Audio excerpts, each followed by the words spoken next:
Le pire messager de Paris. Écoute son histoire, car ce qui s'est passé va te choquer. Marcel n'était pas un pigeon comme les autres. Les autres pigeons faisaient Paris, Rome en 2 jours, sans perdre une plume. Lui, il se perdait entre la tour Eiffel et le métro du coin. Un matin, il reçoit sa mission. Livrer une lettre d'amour signée Léo à Chloé, 12 rue des Lilas. Résultat, il la dépose chez Mamie Ginette, 92 ans, au 12 rue des Lilas, mais du 17e arrondissement.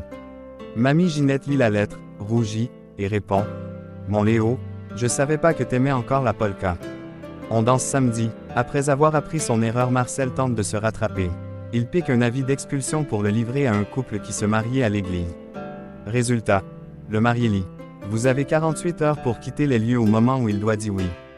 Le prêtre a failli tomber dans le gâteau. À la pigeonnerie, on l'appelle Marcel le catastrophe. Un soir de novembre, il pleut des cordes. Marcel a une dernière lettre. Joyeux anniversaire, papa. On se voit dimanche, Léa. Adresse 4 rue du Silence, 14e.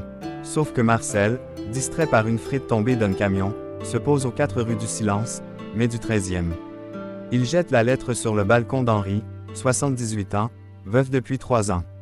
Henri lit la lettre et murmure. Léa, c'était le prénom de ma femme. Il répond. Je n'aille pas de fille, mais si tu veux, je peux être ton papa de secours pour un café dimanche.